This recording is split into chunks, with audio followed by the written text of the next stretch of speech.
Hey all, thanks for tuning in to Film Recommendations, or I should say clicking over since it's not really tuning in, isn't it?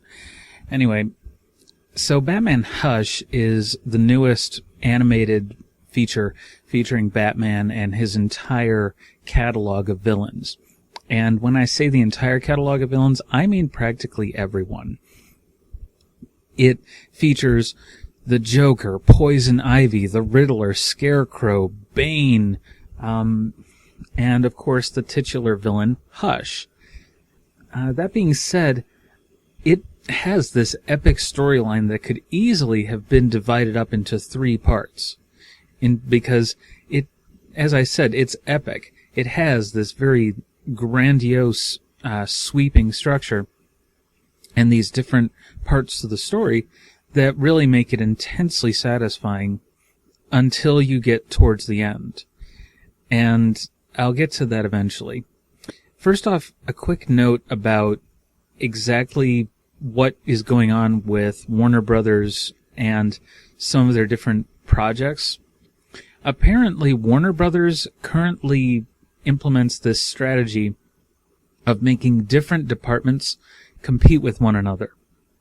And so they can't collaborate, which means that you can't have a combined universe where everything reaches over from one into the other, which is why Batman Hush has nothing to do with Young Justice, and that has nothing to do with Doom Patrol or Birds of Prey or any of the other number of different series. And it's really unfortunate because you have these amazing characters, and Marvel, and very much DC wants to do a lot of what Marvel does. Whenever you see a live-action release, they're basically trying to outdo Marvel in some way. And one of the main problems is that they just don't bother committing the time, energy, and resources. They'll fire directors mid-project and produce this, big, expensive thing, but it won't tie in as readily to some of the other stuff.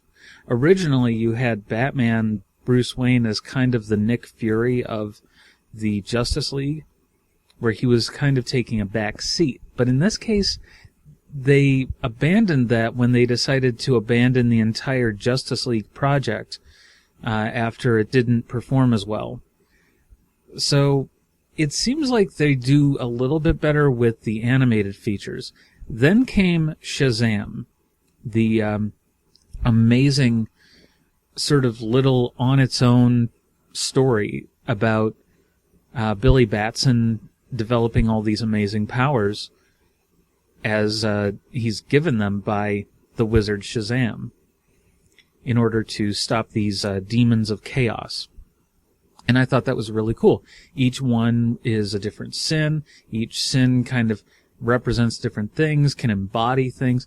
It was a really well-told story, even though it was its own little encapsulated one. And they even threw in a little post-credit scene that made it just that little bit more fun. They were willing to be silly about it and not make the hero perfect in every way right away. They made him a little bit more like a kid, which is why I gave Shazam such a high rating. That being said, Batman Hush is more emblematic of everything that can go wrong with a DC movie. You can have everything that the fans could possibly want in it and still go wrong. Okay, so I'll tell you a bit about the story. I don't want to ruin it for you, but I'm already kind of ruining it for you by telling you it's not that good. But the whole story basically revolves around Bruce Wayne and Selina Kyle, Batman and Catwoman respectively. And they're in this tangled, twisted plot involving Thomas Elliot, who from the comic books and from the Batman Arkham games we know is Hush. However, there's this whole plot that revolves around it where we really should be getting a lot more, but we end up not doing that, and it kind of ends up being very similar to what happened in Batman Arkham Knight, where they built up this wonderful little sub-story around Hush in Batman Arkham City, and then in Arkham Knight it came to nothing. he basically tries to kidnap Lucius, and then is taken down within an hour, instead of having this ongoing thing of him trying to ruin Bruce Wayne and everything, which really would have been satisfying if this had been an ongoing thing. He escaped, and now you can track him down again, and here's a little cut scene of him doing stuff as Bruce Wayne to ruin his reputation. It's interesting, you know? But we don't have that. And that's really unfortunate. It would have been great if the Nolan-verse had featured Hush in some capacity. You know, have a character who looks a little bit like Christian Bale, have an actor like that. Then for the rest of the film, have him basically played by Christian Bale in both roles. And maybe have it being an underlying plot between The Dark Knight and The Dark Knight Rises, where you have this double for Bruce Wayne. That would have been interesting in the areas that we had with, Batman having a bad reputation all of a sudden. Now have Bruce Wayne suddenly develop a bad reputation. With Bane selling all of his stocks into junk, then you could have easily had a whole manner of other things working out in the third film, where now Hush has to be taken down. I think that would have actually been a better reveal than all of the stuff with Ra's al Ghul. Or alternatively, have it turn out that Hush and Talia al Ghul are maybe lovers, instead of having, and Bane is just sort of her protector, like a big brother figure, which is more what they kind of tried to imply in the film, although some people took that as being more of a lover type relationship. And I keep avoiding talking about Hush because it's just that impossible to get involved with and hard to feel invested in, because they rush so much. They have this brilliant opening where they have Bane, and he's, threatening people, and, then it turns out that Selina Kyle is secretly being controlled by Poison Ivy, and that could have been your end for your first act, your first part, where you had this lengthy, long battle, and then, you develop the story a little bit further along. They could have done it that way, but they didn't. Instead, it ends up being this very rushed, squeezed together plot, where eventually Superman is taken over by Poison Ivy, but instead of making that your main storyline, where Poison Ivy is commanding everyone secretly, it's like, okay, first movie, you have Bane, the introduction of the conflict with Batwoman, and then it's revealed that, Catwoman, the introduction of the conflict with Catwoman, then it's revealed that Poison Ivy is controlling her. You introduce some of the other plots for the next part. Then you have Poison Ivy controlling Superman. You have an entire battle between Catwoman, Poison Ivy, Superman, and Batman. Really interesting, really fascinating. Or it would be if they gave it the proper amount of time that they did. Then you have an entire plot involving the Joker and Harley Quinn, where Harley Quinn goes to the opera and is told to kill Bruce Wayne. Okay, that could have been your perfect setup for the end of part 2, right? Then it's revealed that the Joker is there. The Joker gets attacked by Batman, and he seems to be out of control. That's the end of your part 2. It's your darkest ending to that chapter. Then you get into part 3, and it turns out that the Joker wasn't involved in all of the stuff that Batman is led to believe. And there ends up being a plot involving the Riddler. And that is where the writers genuinely just stopped caring, you can tell, because they were obviously being pressed for how to resolve this whole issue. And they decided that rather than have Thomas Elliot turn out to be Hush, they would just have Clayface pretending to be the Riddler, while the Riddler turned out to be Hush. And there's no lead up to it. There's no reason for it. Everyone knows that Thomas Elliot is Hush, and yet we don't get that. You don't get the story resolution that you want. All the while, we're kind of wondering, who is Hush? Hush is manipulating things behind the scenes with this person and that person. So, who is this person? Anyway, and you don't have the storyline involving Bruce Wayne being seen here doing this, and Batman trying to figure out, well, I didn't do that, so who's been doing that on my account? Who's been stealing my identity and everything? It gets so frustrating because in this third act, we see Batman and Catwoman finally team up. And it's a really big deal. They start having a romantic relationship, both with the mask and without the mask. It ends up kind of feeling like the end of The Dark Knight Rises, where we see them together. They know who the other is. They feel good about being together. This one is super problematic because that's where you can tell that the studio intervened and said, no, we're just making it one movie, and they rushed it so badly, folks. They made it, I think it was like an hour and a half. Yeah, it's like an hour and 22 minutes. That is way too little time for this much story. They needed to build it up to about at least 2 hours. But they rushed it. And the third act is where you see a lot of the rushing happening.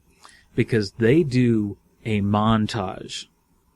A montage of Batman and Catwoman in sort of slow motion freeze frames, as it were, sort of little vignettes cut together, showing them taking on different villains, right?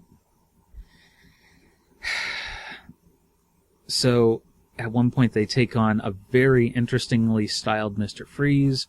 They take on all these different villains, and it's really interesting, and you really wish that they had kind of given that a little bit more time, where they had shown a bit more interaction with them. But instead they show them fighting some random goons in a warehouse, and how they've learned to work together, and how he still has to stop her from trying to kill, but she's okay with it, because she understands that, it really is a better way, and it's a better her. It's a good thing to bring out of her that he likes and she likes. So it isn't like forcing her to be his way, but trying to bring out the best in her because he believes in her and he cares about her and loves her. So that's really interesting. The poster for Hush even shows a little split right down the middle where they show Batman and Hush split along the line of bilateral symmetry, where Batman is on one side and Hush is on the other, directly implying that the two are going to basically be Geminis. They're going to be, reflections of the same person at the very least.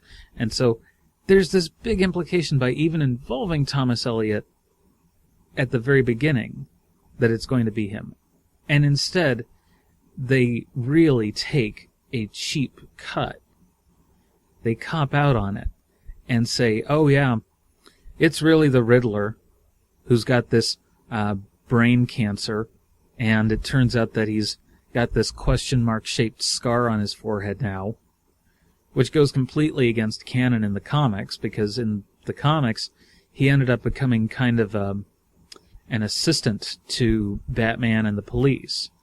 It fed into his ego, but after he got reformed a little bit, he sort of turned around and became a researcher and informant for the cops. and realized he didn't have to necessarily be more clever than anyone if they're coming to him for help on research. Finding out who did what, where, how, why, all this manner of in-depth stuff where he's working behind the scenes as sort of the guy in the chair, to use a term from the Spider-Man franchise currently. So they totally throw that out. They use Clayface as a cop-out because they want to make the story shorter rather than having this big, long interrogation scene with Riddler and having it turn out that this one character has cancer and then having it revealed that Hush is really Thomas Elliot. They didn't bother doing that at all. And it is so incredibly frustrating. So, getting away from that, they had some really excellent casting in this, and I feel like it was a bit of a waste. So, they got Jason O'Mara to play Bruce Wayne and Batman, and I think that was fine. They did an okay job in that, because I think that he's played Batman in a few roles. That's good. They had Jerry O'Connell as Clark Kent, Superman, Kal-El, whatever you want to call him. And that was an interesting choice. You don't necessarily identify him as the role, but he's different enough in voice that you can kind of be like, okay, yeah, I can see him in that role. That's working. He's doing all right here. And Rebecca Romijn as Lois Lane. That's a bit of a surprise. Rainn Wilson as Lex Luthor. What else have we got here? Tara Strong as a generic reporter was kind of interesting. The rest of the list is mostly just pretty standard voice actors. Vanessa Williams plays Amanda Waller, so that's kind of an interesting choice because she's a really good singer and actress. But in all, I really wish that they had gone for the 2-hour length of Batman Hush, because they had bothered to announce this thing at Comic-Con in San Diego. You know, the really big Comic-Con, right? They bothered to announce this. They bothered to put it out on DVD, Blu-ray, and digital, including 4K Ultra HD, right? And it is very well animated. And you have a really interesting story there. And then it ends up being kind of crap by the time you get, like I said, to the third act.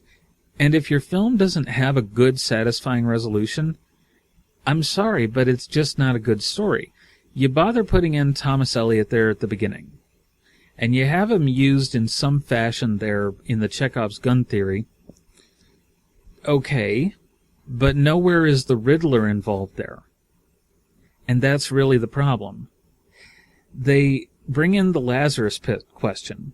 Like, okay, here's what I think they were originally going for. Thomas Elliot carves up people's faces and carves up his own face in order to look like Bruce Wayne. This is just part of the story. But the scars aren't healing properly. So, since they bothered to involve someone accessing a Lazarus Pit at some point, they could say, oh yeah, Thomas Elliot used a Lazarus Pit to heal the scars and heal everything so that he looked more like Bruce Wayne and could take over the identity. But, as we all know, Lazarus Pits have this horrible side effect that they make the person slightly insane, as well as giving them strength and extending their life. It makes the person slightly insane.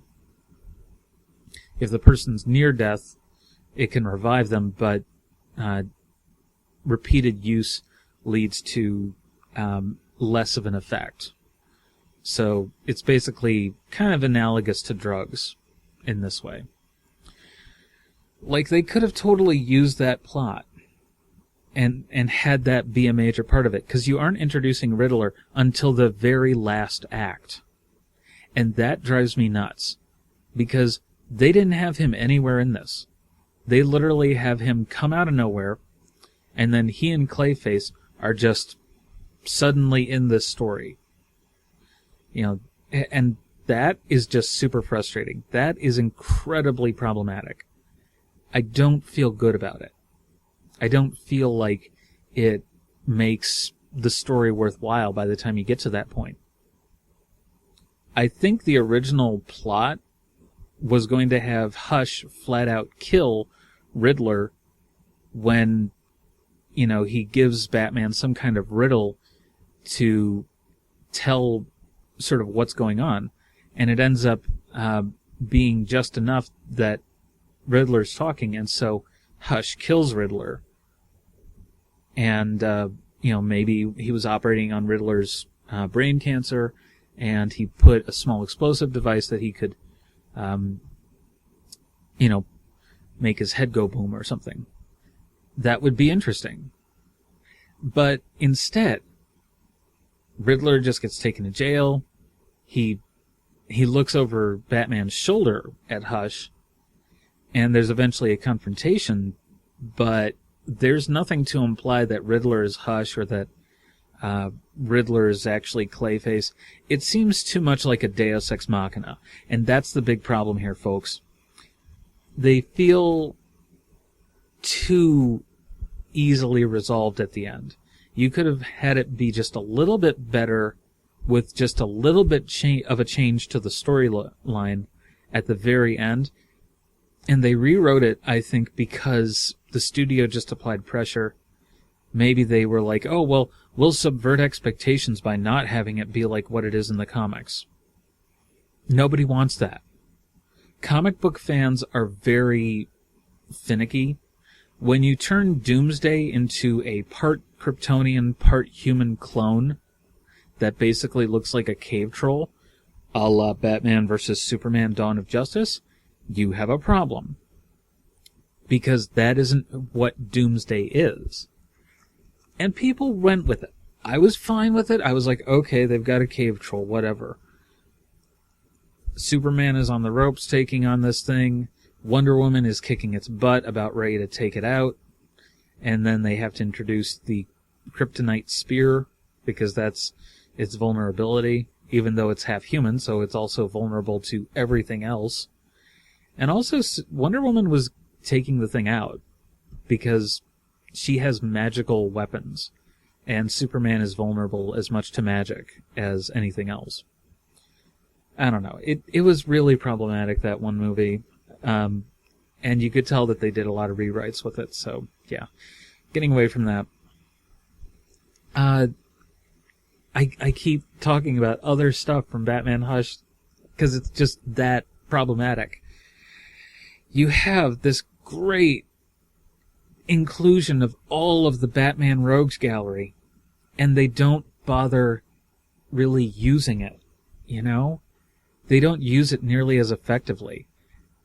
That one montage with Catwoman I talked about is so problematic on so many levels, because they could have easily had it play out a little bit more in actual vignettes rather than scenes that were practically freeze frames from the storyboard. And that's really the problem. If I can tell that something was ripped right off the storyboard, I'm taken out of the movie. I'm taken out of the story, and I'm looking at the storytelling method here. Freeze frames do a horrible job of this. If you have a quick sequence of freeze frames where it kind of shows actions, then that's good. If you have, say, a little kid sliding down a slide, and you have a few frames from that happening, then that's good. You can do something with that and make that,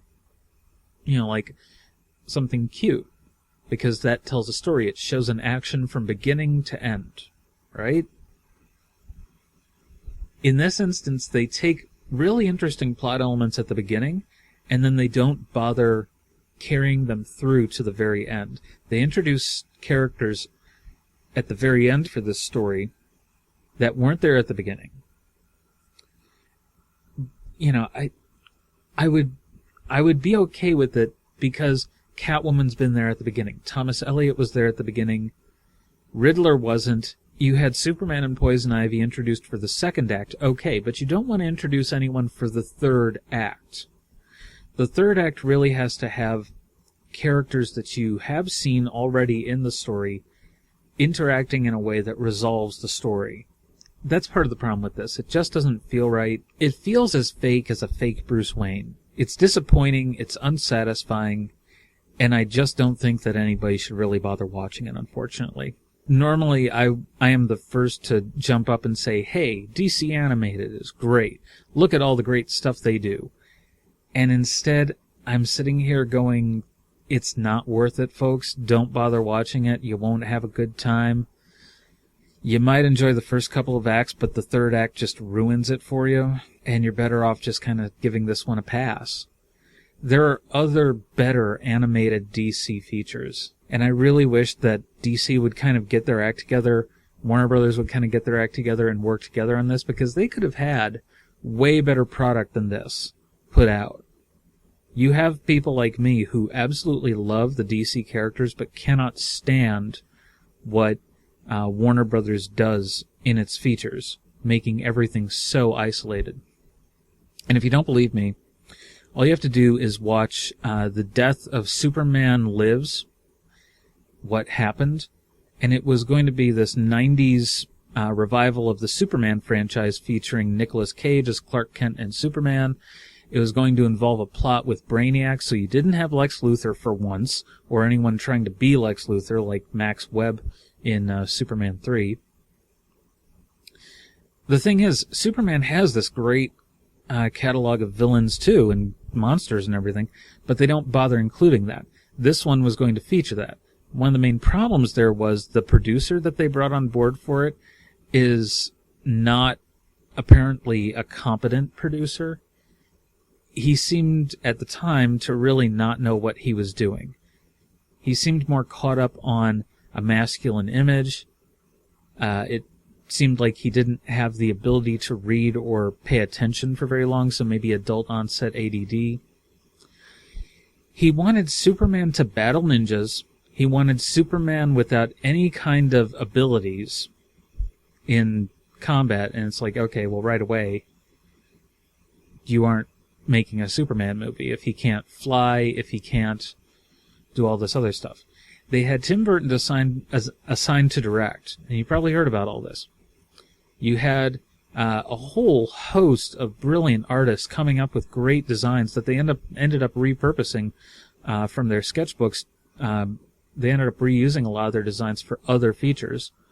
But this one, they had some interesting ideas for what they were going to do with Doomsday. They were going to have Doomsday come down and kill Superman at the very beginning. That was going to be your first act kind of thing. And you were going to have Michael Keaton as Batman in the movie. And it was going to be the Michael Keaton Batman, because this was, I think, before they did Batman Forever. Anyway, so they were going to have this all be in the same universe as Batman, and it was just going to be a new Superman for the 90s, playing the part, and it was going to be interesting.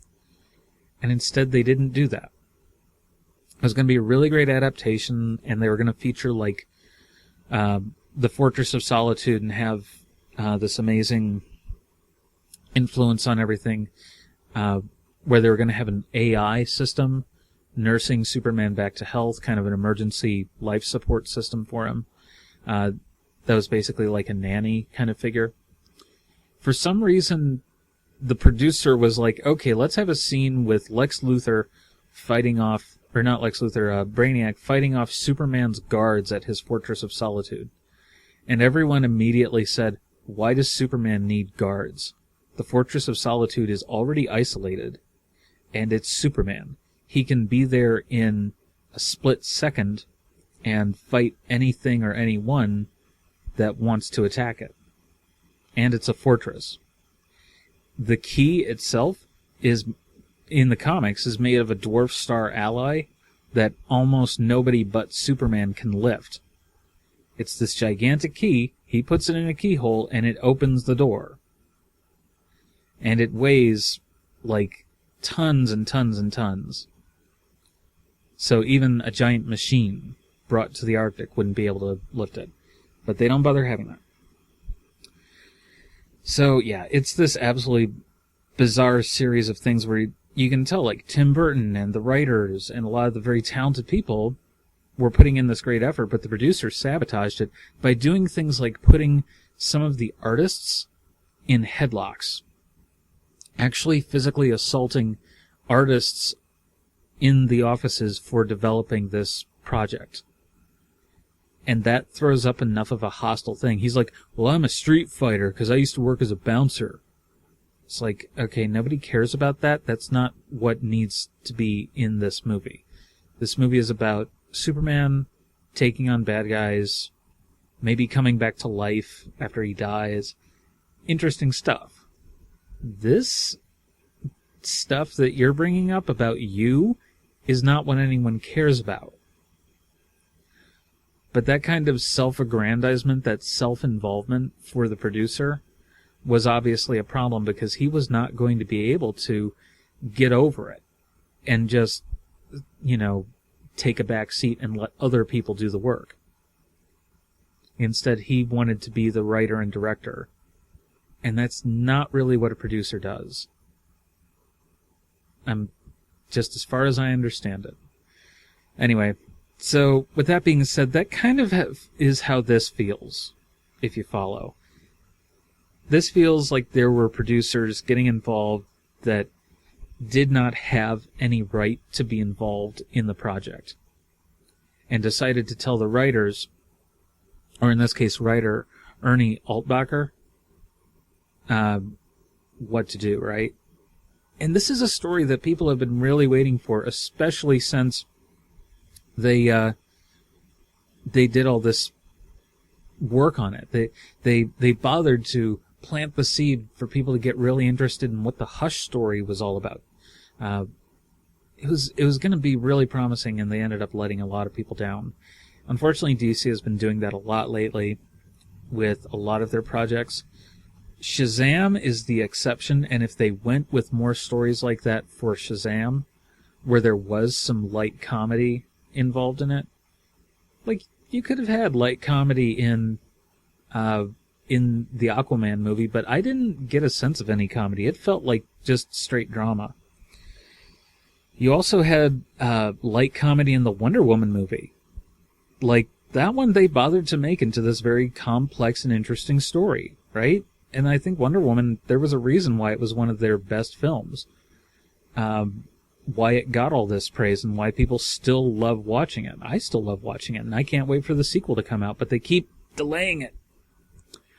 But yeah, they bothered to put in Wonder Woman's love of ice cream, which was first featured in one of the DC animated ones, where it turned out that Wonder Woman really did love ice cream. She was like, ice cream is wonderful, you should be proud. And they bothered to put that in. They bothered to put in some little jokes between her and Etta Candy. And they bothered to put in some humor between her and her love interest about, like, oh, what is that? And she's not talking about his dingle, even though they imply it at first. She's actually talking about his pocket watch that is over on the rim of this area where he's bathing. So, that's interesting. I found it funny. A lot of people found it funny.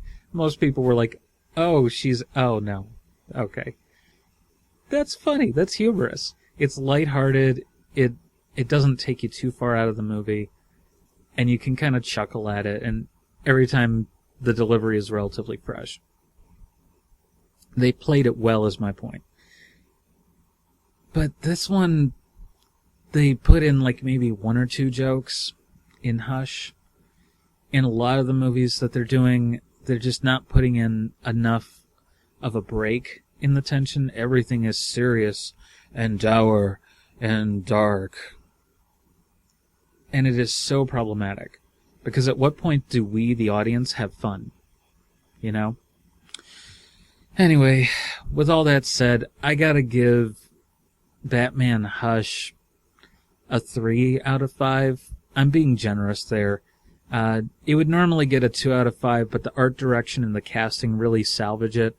The fact that you can enjoy the first 2 acts relatively well is really a good salvation for the thing. But that final act is such a stinker. Introducing characters that weren't in the rest of the story, not really making it very fun, and rushing the story clearly leaving out parts that you had wanted to write in there. It's so problematic, and it takes so much of the satisfaction to the audience out of everything that you just end up feeling kind of robbed, you know? So for me, it's a very shaky 3. Closer to a 2.5. Anyway, thanks for watching, everyone. If you want to, click like, click the bell, click subscribe, and hopefully you'll see more of this. If you want to, I would love it if you would follow me on social media. I'm on Facebook, Clotter Reviews, and I'm on Twitter under the same handle, Clotter Reviews. Hey, I'm also on Patreon under the same handle by coincidence, Clotter Reviews.